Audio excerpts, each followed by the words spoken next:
Magandang araw po sa inyo mga tagapanood or magandang gabi. Ito po ay isang reaction video lamang mula kay Tayo na at mag-subscribe sa kanya.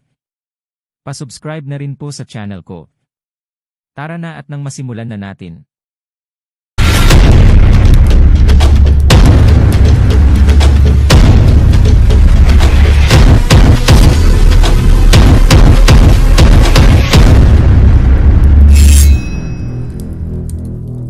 Isang paalala, ang video na ito ay ayon lamang sa aking sariling pananaliksik. Hindi ko nais na pilitin ang sino man na maniwala sa videong inyong matutunghayan. Kung hindi kayo kumbinsido sa mga impormasyon at taliwas ang inyong paniniwala sa kaalamang aking ilalahad, maaari kayong gumawa ng sarili ninyong pagsisiyasat para sa inyong kakontentuhan. Ang videong ito ay gabay lamang sa mas malalim na kaalaman at pag-intindi at hindi gawa ng isang profesional. Naniniwala ako na malaya tayong magbigay ng opinyon at suhestyon bilang malayang mamamayan ng Pilipinas. Maraming salamat po. Nasa ika-4 na araw na ang ceasefire o tigil putukan sa pagitan ng Israel at ng Hamas. Ang tigil putukan na ito ay may layunin na mapalaya ang mga nasa 50 katao na bihag ng Hamas na kanilang itinatago mula pa noong magsimula ang kaguluhan sa pagitan ng dalawang panig isang buwan na ang nakakalipas. Nakipagkasundo ang Israel sa Hamas kapalit ng pagpapalaya naman ng gobyerno ng Israel sa nasa 150 mga prisoners o bilanggo na may iba't ibang mga kaso. Marami na sa mga bihag ang napakawalan kabilang na ang ilan nating mga kababayan. Karamihan sa kanila ay kasama na ang kanilang mga pamilya sa ngayon. Bilang kapalit ng gagawing pagpapalaya ng Hamas sa kanilang bihag, papayag ang Israel na magkaroon ng ceasefire o tigil putukan sa loob ng 4 na araw. Ang tigil putukan na ito ay kauna-unahang mangyayari mula ng sumiklab ang kaguluhan sa pagitan ng dalawang panig, isang buwan na mahigit ang nakakaraan. Nangako ang gobyerno ng Israel na ihahatid nila sa kanilang mga bahay ang mga bihag na pakakawalan ng Hamas. Ang Israel Defense Forces ay pagpapatuloy pa din ang pakikidigma sa Hamas matapos ang 4 na araw na ceasefire kung hindi pa din titigil ang Hamas sa kanilang panggugulo at hindi nila pakakawalan ang nalalabi pang mga bihag. Kung magpapakawala ang Hamas ng kanilang mga bihag, isa pa sa magiging kapalit na gagawin ng Israel ay palalayain nila ang mga babaeng Palestino at mga kabataan na nasa kanilang mga kulungan at pauuwi na ang mga ito sa kanilang mga bahay na karamihan ay sa West Bank at sa silangan ng Jerusalem. Hindi nilinaw ng Israel ang eksaktong bilang ng mga bilanggong kanilang pakakawalan, subalit ayon sa nakuhang detalye ng Hamas, maaaring umabot sa 150 katao ang pakakawala ng Israel. Pumayag din ang Israel na makapagpasok ng karagdagang langis sa Gaza Strip at iba pang mga humanitarian aid na kailangan ng mga mamamayan ng Palestine. Hindi kasi nakakapasok ang marami sa mga ito noong mga nakarang araw at linggo dahil na din sa nagaganap na kaguluhan sa pagitan ng dalawang panig. Ayon sa Hamas, bilang parte umano ng kasunduan, hindi muna magpapalipad ang Israel ng mga drone sa southern Gaza at maaari lamang silang magpalipad nito sa may parteng hilaga ng Gaza Strip na kung saan nasa itinakdang oras din ito dapat. Ito ay sa loob lamang ng 6 na oras mula alas 10 ng umaga hanggang alas 4 ng hapon. Kinlaro din ng Hamas na habang nangyayari ang ceasefire o tigil putukan, ang kanila umanong mga daliri ay mananatili sa gatilyo ng kanilang mga baril at mananatili din silang magbabantay sa mga posibleng mangyayari.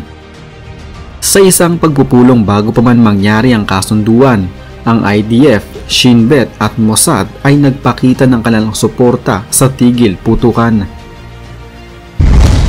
Ayon kay Benjamin Netanyahu, ang Prime Minister ng Israel, kailangan naman na maging malinaw para sa Hamas na hindi na lamang nila basta pakakawalan ang kanilang mga bihag, kundi ituturo din nila ang kinalalagyan ng iba pa nilang bihag na hawak naman ng ibang mga grupo.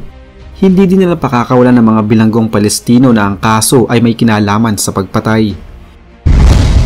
Sa inilabas na ulat ng Hebrew media, nasa 30 mga kabataan, 12 babae at 8 mga ina ang pakakawalan ng Hamas. Hawak umano ng Islamic Jihad ang marami pa sa mga nalalabing bihag ng Hamas. Sa parte din ng kasunduan ay maaasahan na magkakaroon ng akses ang Red Cross na makapagbigay ng mga gamot sa mga maiiwang bihag sa Gaza. Inaasahang magiging epektibo ang kasunduan ngayong araw na mismo. Subalit ayon sa Channel 12 News, tanging mga Israeli citizen lamang ang pakakawalan ng Hamas. Nangangahulugan ito na ang mga foreigners na dinukot ng Hamas ay mananatili sa kanilang mga kamay, kabilang na ang dalawa nating mga kababayan. Dapat umano na magkaroon ng iba pang pag-uusap ang gobyerno ng bawat bansa na may mamamayang bihag ng Hamas. Nilinaw din nila na hindi sila makapagpapakawala ng mga sundalong Israeli na kanilang mga bihag. Ipinangako din ng Israel Defense Forces na pagkatapos ng tigil putukan na ito at nagawa na ang mga nasasaad sa kasunduan, muling itutuloy ng Israel ang kanilang plano na pulbusin ng Hamas. Ayon sa pamunuan ng Israel Defense Forces, kung hindi titigil ang Hamas sa kanilang pananalakay at pag-atake sa Israel at hindi nila palalayain ng mga nalalabi pang mga bihag, ay mapipilitan silang magpatuloy at sumulong sa kanilang nasimulang pakikidigma. Bukod sa convoy na napasabog ng Israel sa pakipagtulungan ng Estados Unidos sa Syria, napasabog din nila ang isang chemical factory ng Hamas na maaaring magdulot ng matinding pinsala sa Israel kung hindi ito nawasak. Ngayon ay gumagamit na din ang Israel ng makabagong teknolohiya upang kalabanin ng Hamas at ang mga kaalyansa nitong grupo at bansa. Sa pagtutulungan ng Estados Unidos at ng Israel, nagawa na naman nilang mapasabog ang mga nakatambak na armas ng Iran na nasa Syria. Hindi na lamang kasi ngayon sa isang bansa nangyayari ang bakbakan sa pagitan ng Hamas at ng Israel, dahil damay na din ang ilang mga bansang kaalyado ng Hamas tulad na lamang ng Iran at ng bansang Syria. Nagawang wasakin ng Israel katulong ng kanilang mga kaalyansa ang isang Air Force Base na pag-aari ng Islamic Republic of Iran sa isang bahagi ng Iranian territory sa bansang Syria. Kung matatandaan, sa Syria karaniwang idinada ng mga armas na nagmumula sa Iran upang ihatid sa Hezbollah na nasa Lebanon, na siyang ginagamit naman nila sa pag-atake laban sa Israel sa mga nakalipas na araw.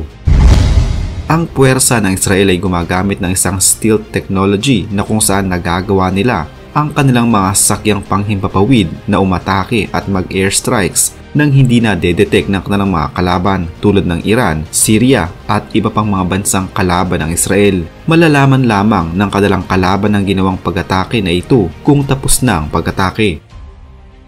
Sa Persian Gulf, ilang mga naval vessels na pag-aari ng Iran na naghahatid ng mga ammunitions at iba pang mga armas ang nagpanggap bilang mga merchant ships o mga cargo ships na nagtatala ng mga produkto. Kung sa lupa ay nagpapanggap sila bilang kasama ng Red Cross para lamang makapaghatid ng mga armas, sa karagatan naman ay nagpapanggap sila bilang mga cargo ships upang malusutan ang ginagawang pagbabantay ng bansang Estados Unidos sa karagatan. Sa kabutihang palad ay nabibisto sila agad ng Israel Defense Forces katulong ang Amerika at agad na nalalaman ang mga barko na ito at totoo nilang mga nilalaman. Madali lamang para sa kanila na malaman kung anong mga armas ang nasa mga barko at madali nila itong madedetect. Ang giyera na ito, ayon sa Israel, ay patuloy na mangyayari sa kabila ng pagkakaroon ng ceasefire o tigil putukan sa Gaza. Ginagamit ng Israel ang pagkakataon na ito upang mas palakasin pa ang kanilang puwersa at magpalabas ng mga armas na nagtataglay ng mga makabagong teknolohiya. Sa ngayon ay naghahanda na ang Israel para sa kanilang susunod na bahagi ng kanilang pag-atake, na kung saan ang timog bahagi naman ng Gaza Strip ang kanilang sisimulang atakihin. Ipinangako kasi ng Israel na ligtas din nilang iuuwi ang mga nalalabing bihag ng Hamas na hindi mapapasali sa palalayain sa ilalim ng 4 na araw ng ceasefire.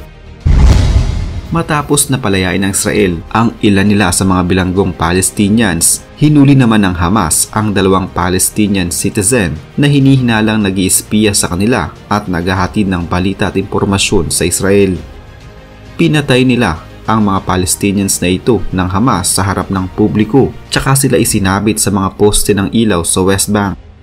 Ito ang gawain ng Hamas na labis na kinatatakutan ng puwersa ng Israel. Sa kabila ng pagpapalaya sa ilang mga bilanggong Palestinians mula sa Israel, ang una nilang ginawa ay pumatay agad ng kanilang mismong kalahi na isang sibilyan. Ang gawain na ito ay hindi katanggap-tanggap para sa Israel at ito ang nais na ipakita nila sa buong mundo kung ano ang tunay na kulay ng Hamas at kung paano nila pahirapan at patayin ang kanilang sariling lahi. Isa na namang kwento ng pagbabalik tanaw sa kasaysayan ang naitampok natin ngayon. Huwag kalimutang i-like ang video ito at mag-iwan ng komento sa ibaba ng mga nais nyo pang malamang kwentong kasaysayan sa Pilipinas. Mag-subscribe na din para lagi kayong updated sa mga pinakabagong video dito sa Kasaysayan Pinoy. Magandang araw po at mabuhay ang bansang Pilipinas!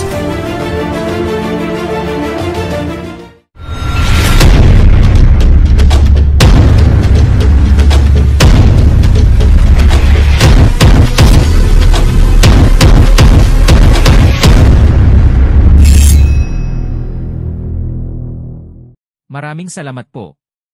Huwag kalimutan mag-subscribe na po tayo kay. Pa-subscribe na rin po sa channel ko. Babay po.